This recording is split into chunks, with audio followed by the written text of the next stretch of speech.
अस्सलाम वालेकुम वरहमतुल्लाहि वबरकातुहू।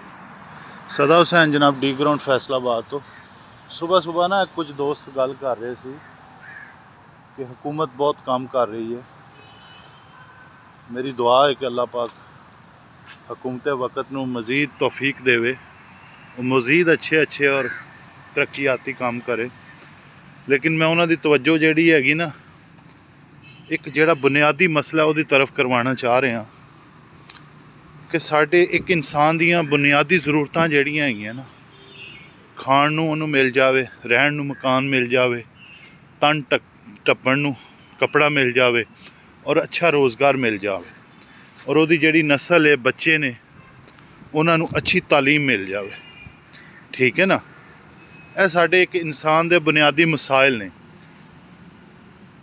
मेरी हुकूमत वक़्त नूं वज़ीरे आला साहब नूं, वज़ीरे आज़म साहब नूं, चीफ ऑफ आर्मी स्टाफ नूं, जनाब सुप्रीम कोर्ट दे जिहड़े वड्डे साडे ने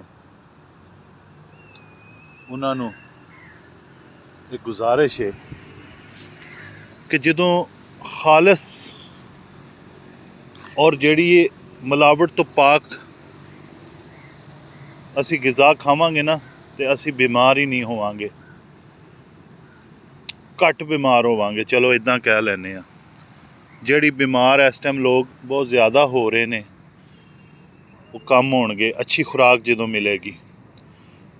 ठीक है, फिर जदों बीमार होके हॉस्पिटल च जांदे ने उन्हां नूं जदों मैडिसन ही 2 नंबर मिलनी है तो उन्हां दी बीमारी जदों नहीं ठीक होनी उन्हें मज़ीद मसला वधना हैगा। ठीक है, इदां ही रोज़गार उन्हां नूं दिता जावे। रोज़गार नहीं होएगा तो परेशान होणगे, बच्चे खाण नूं मंगणगे, बच्चों के स्कूलों दीयां फीसां कित्थों अदा होणगियां। अच्छा उन्हां नूं रोज़गार दे दिता जावे, रोज़गार का बंदोबस्त किया जाए। ये हुकूमत वक़्त दे काम करन वाले हैगे आ, इंडिविजुअली मेरे करन वाले काम नहीं हैगे। ठीक है, अच्छा रोज़गार उन्हां नूं दिता जावे, मिलावट तो पाक जिहड़ा हैगा मुआशरा साडा पाकिस्तान मिलावट तो पाक होवे।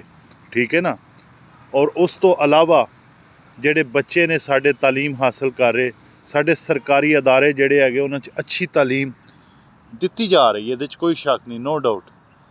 लेकिन उन्होंने मज़ीद उहदे विच बेहतरी लियाण की ज़रूरत हैगी है। मेरी ये तमाम गुजारिशात जिहड़ियां ने मैं हुकूमत वक़्त नूं जनाब वज़ीरे आला साहब, वज़ीरे आज़म साहब, chief of army staff supreme court दे जिहड़े वड्डे ने उन्हां नूं करना चाह रहे हैं। अल्लाह पाक सब दे उत्ते अपनी रहमत फरमाए, करम फरमाए। अस्सलाम वालेकुम वरहमतुल्लाहि वबरकातुहू।